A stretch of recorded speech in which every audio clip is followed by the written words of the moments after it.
And we're live. Welcome. For those of you joining us, my name is Cal Evans. My special guest is David Bisset. Did I say that right, David? Bisset? Yeah, emphasis on the word special. And we are talking about public speaking and WordCamps. And I'll be honest, David, you were on my list of people to ask because in the very first one of these I ever did, somebody asked me the difference between a PHP conference and a WordCamp, and speaking at both of them. And I've had the privilege of speaking at WordCamps, and so I kind of fumbled my way through it. You know, I am Captain but I thought that is a great question because there's a lot of PHP developers that have never ever spoken at a WordCamp and they might be interested in it. So since we have no questions at the moment, why don't we go ahead and let's start talking about just WordCamps. You lead or have led the WordCamp Miami. Can you tell us the number one lesson you've learned in working with speakers and WordCamps? Have a really good, solid marriage. I can't emphasize that. I can't emphasize that enough, or at least find someone that find as much support as you possibly can get. There's so many lessons to be learned. I think regarding speakers, though, let's see. I've been a speaker coordinator for a number of years. WordCamp Miami's been going on for 8 years now. It's one of the. It may not be one. I may not be one of the first couple of WordCamps that started because I think we were probably 2 years. I think it was 2 years. WordCamps were going on a year or two before we officially started stuff, but we've been around for a while, and so we've been around for 8 years plus, and I've been speaker coordinator on some level for most of those years. And I think the big lesson that I can think of trying to do all that is really know your target audience.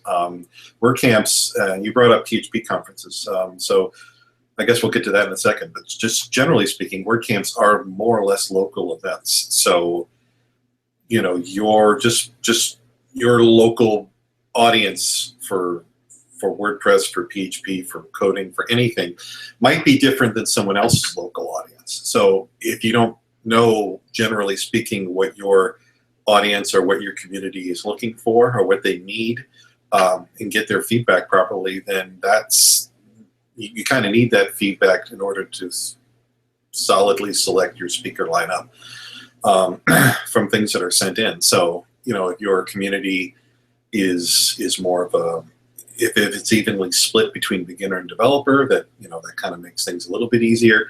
If your meetup group is got a whole bunch of people that are trying to run podcasts, for example, and somebody submits a podcast talk, then, or how to run podcasts on WordPress or PHP or whatever, then that's a good example. And sometimes when you tell a speaker your material is great but it doesn't fit our community, that's exactly what has happened. That you know, at this time our community isn't asking for this necessarily, or there doesn't seem to be any leaning toward that general interest. You know, generally speaking, of course. But yeah, I think that's the number one thing I've learned is, you know your community, and so you could better match the speakers and so they can get the maximum benefit out of it. So WordCamps are primarily local events. You source your speakers locally. I won't go farm to table or organic jokes or anything like that, but you try to find local developers to speak at them. You do still bring in, I don't want to say bigger names, but people outside the community, don't you? Yeah, first of all, it's all cage-free speakers. Free-range speakers. Cage-free. We don't like to put them in cages.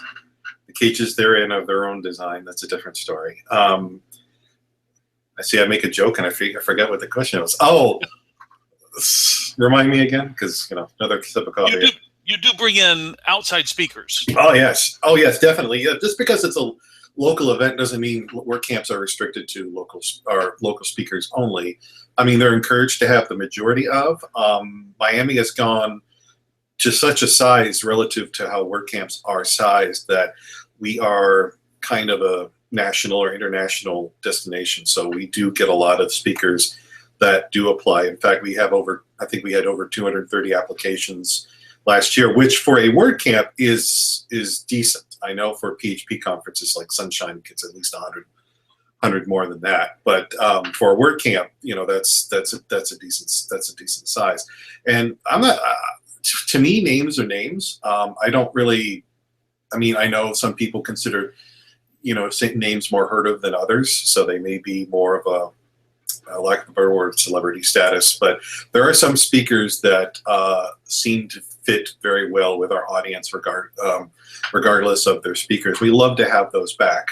We always like to mix things up as well. So one of our credos for all WordCamps, but especially in Miami, is find those people that have not had the exposure. So we try to strike a balance between people that have never spoken at a WordCamp before, but we can kind of coach them through the meetups.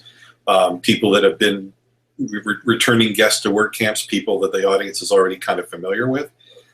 And also, been trying to do this a couple of years too, and we're slowly getting better at it, is inviting other people, not necessarily in the WordPress circle. So we actually had a good lineup of one or two people. Unfortunately couldn't make it in February, that were speaking from Drupal or the Drupal circles, and we plan to invite the same kind of people again next year. So I think that to keeping it well-rounded is not just from a subject level, but from a speaker perspective too. That's very important. Very interesting. I guess that brings up that segues nicely into my next talk, or my next question is, as a PHP developer, or would you encourage PHP developers to get involved in the WordCamp scene, their WordCamp scene? Because not specifically Miami, but this is going out internationally, so there'll be people watching this all over, and there are thousands of WordCamps all over the place. Do you encourage PHP developers, or is that just not their market? Well, I think that's up to them to decide. Actually, see, I got my sticker here. Well, obviously, everybody's got time. Everybody's only has a lot of time, so it's kind of up to them to choose what their priorities are. Since WordCamp, one of the primary things about WordCamps that are different than most PHP conferences is it's all volunteer based.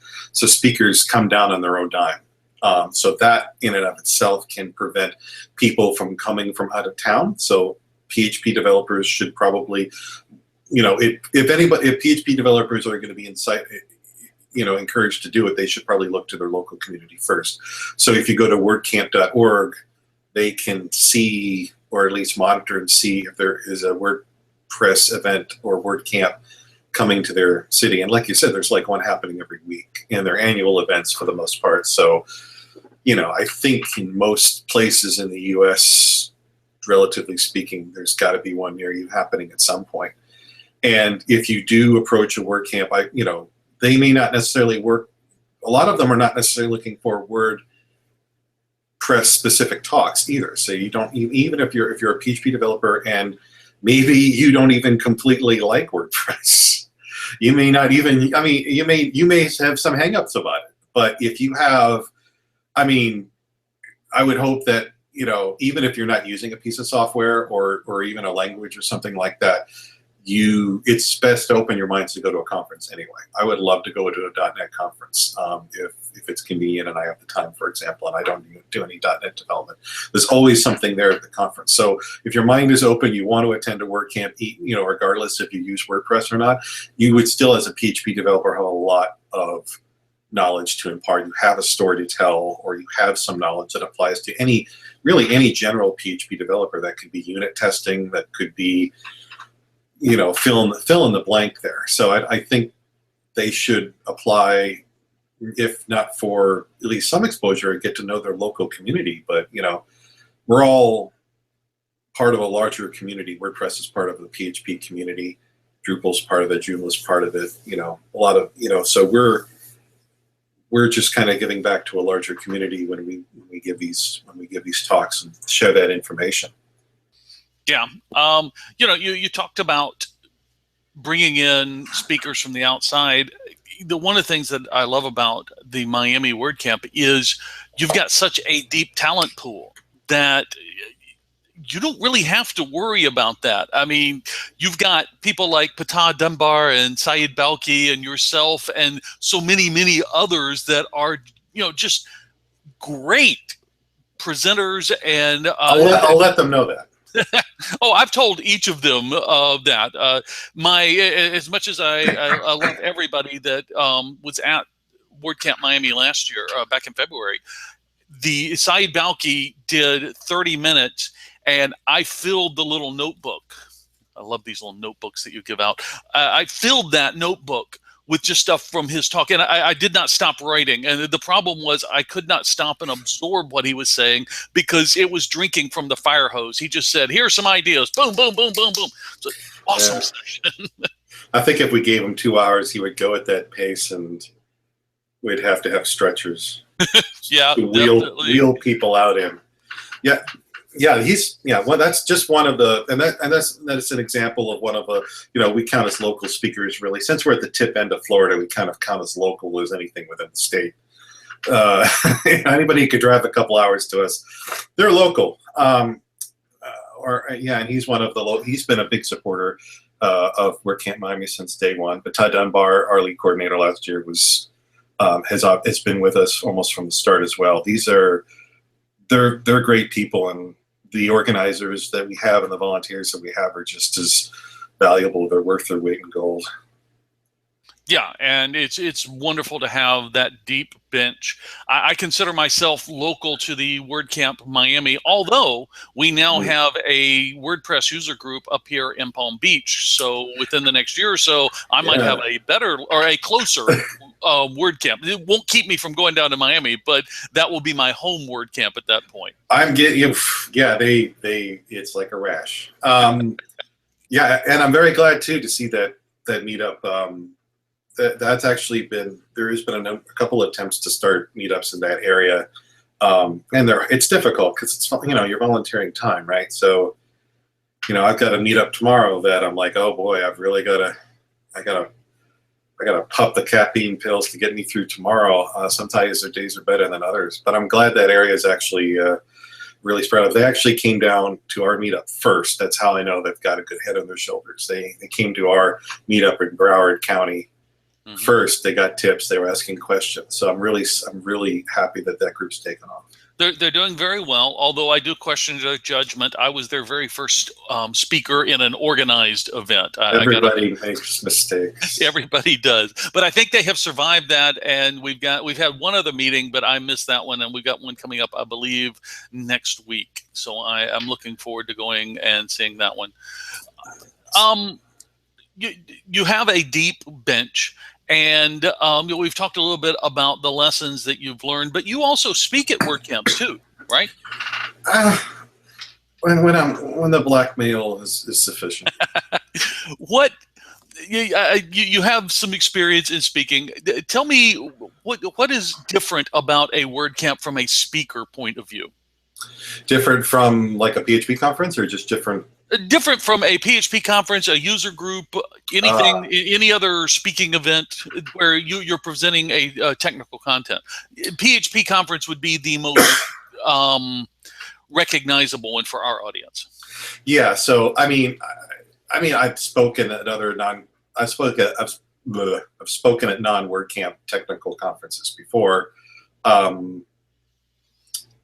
and I think the biggest difference is when you're speaking at a WordCamp is you can't always count on everybody having a deep knowledge, or even sometimes you'll do a developer talk at a WordCamp. There'll be people that are not even developers listening to you, and sometimes you think, why are you here?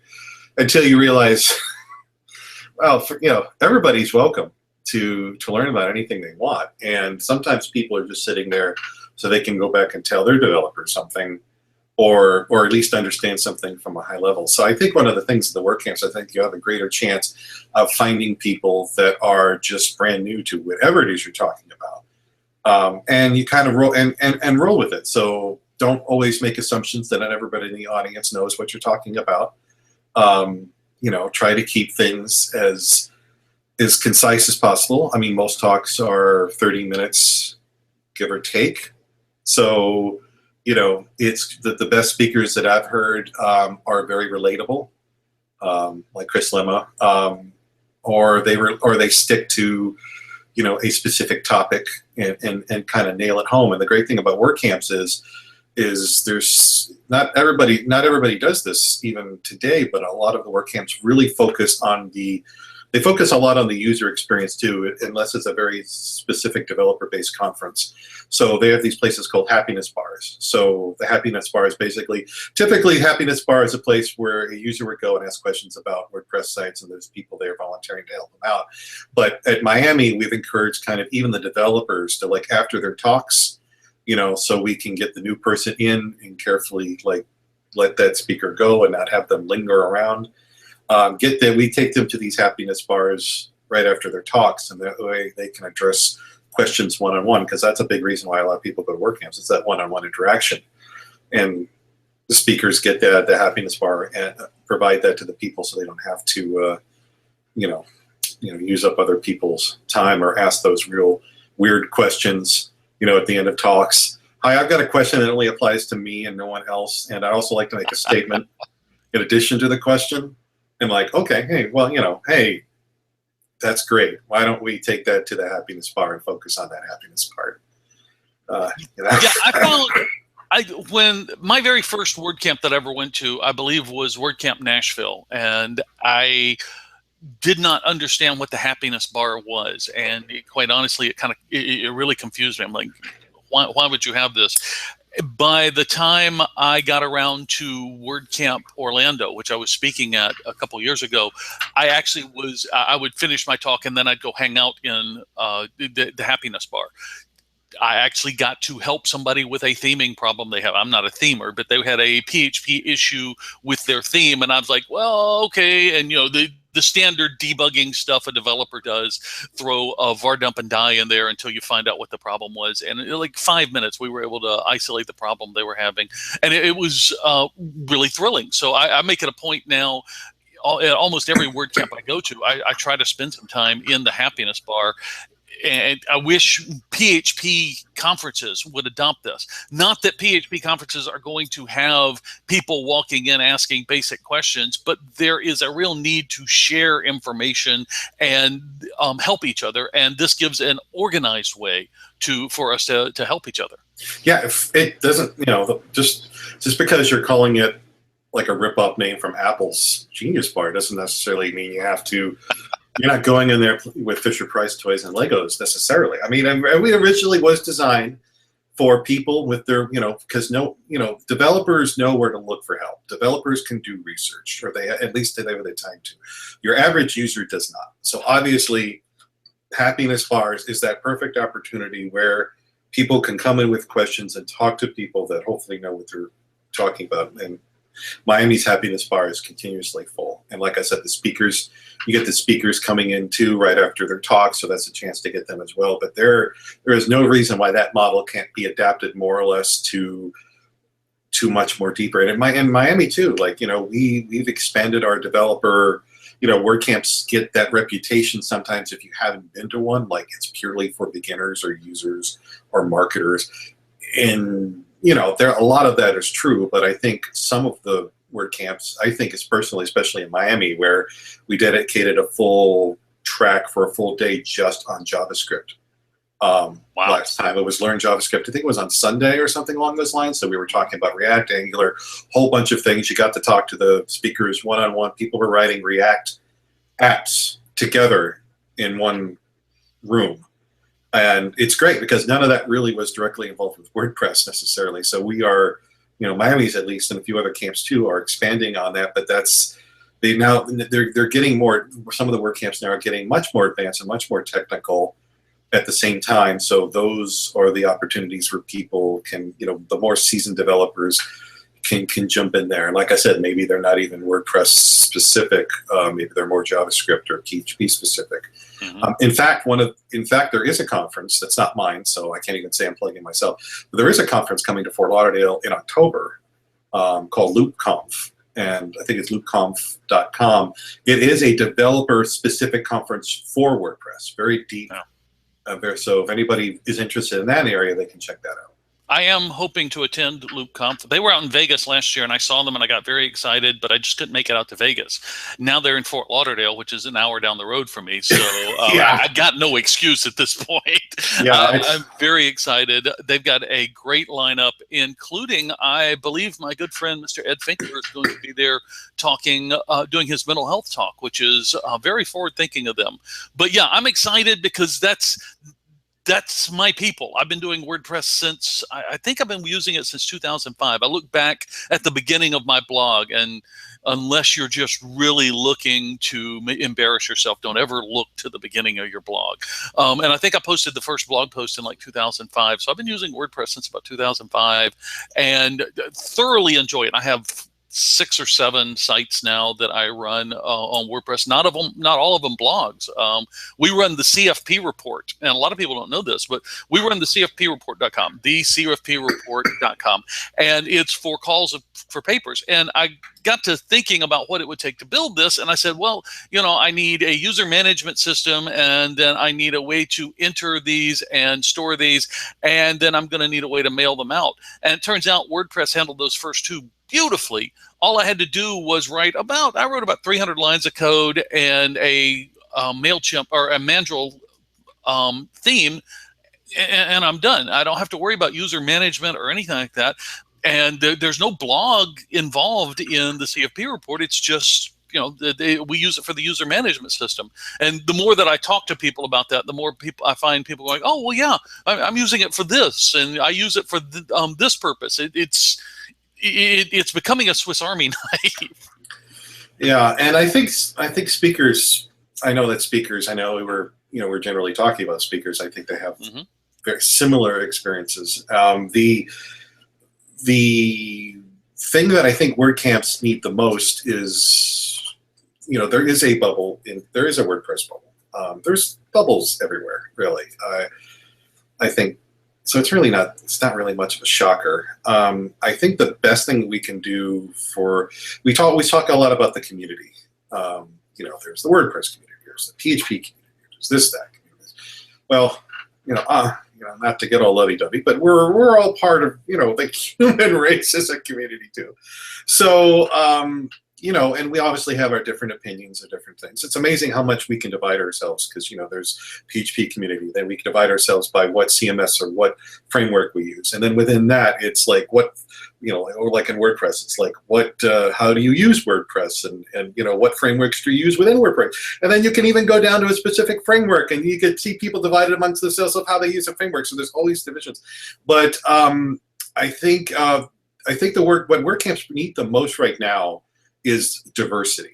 And diversity from a traditional standpoint of we need to see more people from various backgrounds, experiences, that sort of thing. But also in diversity as people using software that most of the people aren't using or they may not use. But I think people who are PHP developers who don't use WordPress, I think should still look toward WordCamps because there's a lot that can be taught, even if it's just like mental illness, not mental illness, but mental illness, stress, depression, that sort of thing. Those experiences, those are platform agnostic subjects. In non-technical subjects are just as valid in certain standpoints when it comes to WordCamps. And just because we have people that talk about those topics within the WordPress community, sometimes you get tired of hearing from them. No, I know sometimes it's good to hear a fresh perspective, right? And if our projectors were working well in Miami, I'm sure people would have been able to. Yeah, I'm never going to let that down.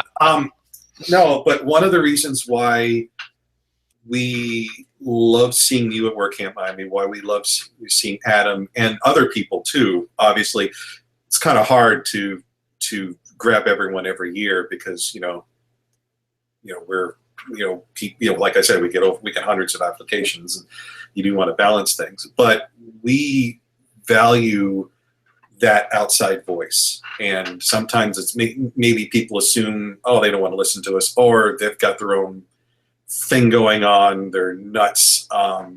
But give it a shot. I think some of the people, and sometimes people are organize WordCamps for the first time. Organizers change out every 2 years as well. So, but if you do have the PHP community, WordCamp should be reaching out to them anyway. But PHP developers reach out to the WordPress people, and I think that's a wonderful way to get involved. And if nothing else, it gives back. You're probably using some sort of open source anyway. So in my mind, yeah, why don't you share a little bit with your community and give back to your community? That's very important. Hey, before we move on to our last question, because I've got one more question for you, I want to talk about the whole point of me starting this whole series is to promote a book I'm finishing up right now called Spin a Good Yarn. You can find out more information at spin-a-good-yarn, or if you're watching this recording on my blog, there's a link there on my blog to go see it. Oh, there's a lot of great books out there that teach you how to make a good presentation, how to build slide decks, how to show your code and all this. I don't do any of that. If you've seen my slide decks, I have black text on white slides. I suck at that. Cal, the projector is down. How can I? For those of you that don't know, when I saw your slides at Miami in February of this year, the projector crapped out, and so I ended up doing most of my presentation without slides, which is a whole nother topic. But it is one I talk about in the book. Interesting. You said you wanted it to be interesting. It was interesting. It was interesting, and I actually use that in my book as like an example of, look, things are going to go wrong. Be ready to roll with it. If you can't pick up your slide deck in the middle and start going, if you can't present without slides, you're not doing your practice right. If this book was as good as your last one, which we picked up copies of and even gave out a few in Miami, then I'm looking forward to it immensely. I do appreciate that. You can find out more information at spinagoodyarn.com, spin-a-good-yarn.com. But I teach you everything outside of how to get up on stage and present. We talk a little bit about that, but that's not the focus of the book, because there's a lot of good people that will teach you how to make a good presentation. I want to teach you how to spin a good yarn. Okay, enough of the commercial. Now my last question. I prepped you for all of these, but for those who know me that are watching, you're going to be very surprised that I'm bringing this topic up. We're going to talk about codes of conduct, because those who know me know I'm not a big fan of codes of conduct. But you tweeted out the other day a link to WordCamp Europe's code of conduct, and I found it very interesting, because part of the code of conduct is that you can't shame people for violations of the code of conduct. That is actually a violation of the code of conduct itself. And I found that very interesting. And it made me sit back and think, okay, this one's a little more fair and balanced than I'm used to. Talk to me a little bit about, you know a little bit about this. Is this common in WordCamps? Is this the standard one? Is this just for them? Give us your thoughts on it. Well, first, yeah, I mean, it's obviously something I think I was reading. I think that's the first time I've seen that in a code of conduct as well. It's obviously, just to make it clear, it was not my conference. It's WordCamp Europe, it's not WordCamp Miami, for those maybe they're listening in. WordCamp Miami's always been big on COC stuff. Well, no, not big. I think as we go along with, we post a code of conduct, and we've been gradually exposing the rules of that conduct to the people on a better level. So, improving it ourselves. Like, we literally have a sign explaining the basics of that as you walk into registration. I think the bigger the conference, the more serious you can be about it. I think that's natural. Regarding the social media presence, it makes sense. If there is someone harassing someone publicly on Twitter, then in some ways that is no different than harassing them in public in front of other people. And you would not want, to be someone at a physical conference and then all of a sudden you're getting harassed for whatever reason, so I think the social media aspect makes sense, and especially, so I found that part logical. I don't think they did. I mean, I was watching the Twitter stream during the whole event. They're in Europe, so my wife is wondering why I'm waking up at 5 a.m. to watch a live stream. You know, and Yeah. but yeah, as far as I'm concerned, that doesn't surprise me that would be included in. And every WordCamp does things a little bit differently, but I wouldn't imagine that also would be encompassing in, you know, general standard make sense kind of code of conduct rules. I found the whole document very interesting because they laid it out very specific. My biggest problem with most codes of conduct is it's very vague, and this one was very detailed. This is how you report it. This is who you report it to. This is what the actions are that will be taken. And I really appreciate that because, you know, to me, having all this laid out gives me a lot more confidence in the system as a whole, and the fact that they didn't have just, oh, go find somebody, an organizer. They actually had designated volunteers that were security officers, that it was their job to do nothing more than follow up on these. Well, you have 1,800 I think it was 1,800 people on the ground. Mm-hmm. And not to mention anybody, the social media presence was pretty high. It's the largest WordCamp to date. So that shines a very big spotlight on you. That if something goes wrong, you better have a procedure to back it up. I'm actually surprised they probably didn't release this information before the camp. I'm probably sure if they did, I missed it. If they didn't, they probably had a reason. But yeah, like you said, you look at, you know, other WordCamps make such tweaks and modifications, and if it goes well for them, other camps can pick it up. It's a continuously iteration experience. Miami, I think, was the first one and one of the few so far to actually post that, like I said, as you walked into registration. So there's no excuse. If you're physically there at the event, there was a sign right there, whether you agreed to the conditions when you bought your ticket or not, because let's be honest, most people don't read that stuff. You and I might read that stuff, but most people don't. And because most people have a good head on their shoulders, they usually don't think about that. But there has to be a procedure in place regardless of what it is. And if you make that clear to your attendees, then I think that's one of the most important things you can do. Excellent. Well, we've gone a little over time, but it's been fascinating talking with me. With the guy who I'm reading your text here, David. We only have 30 minutes. Please keep this short. All right, I didn't see that. All right. Actually, this is not a WordCamp session, so we could actually go as long as we want. But I promise our listeners we would only go 30 minutes. So spare your listeners my voice. I can't. I want to thank you for being a part of this. We'll throw in the show notes. We'll throw links to your social media, to WordCamp Miami, all of that.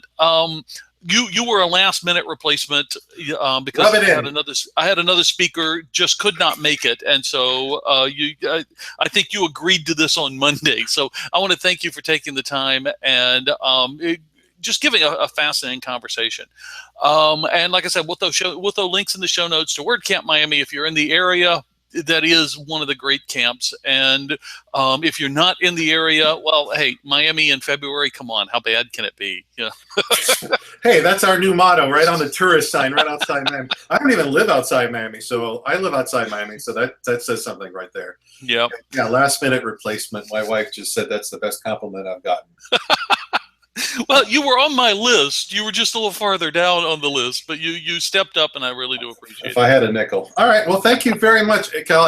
And always, we hope to see you again at Miami next year. I will be there. I will not submit a talk this year. I'm very, very sticky about, other than Sunshine PHP, if I speak at a conference, I don't submit the next year because I like to see diversity. And I don't want to be the person always up on stage. And you guys are doing a wonderful job at, like you said, traditional diversity, but also diversity in thought. And that is, to me, the next frontier. So thank you for that. Yeah, thank you.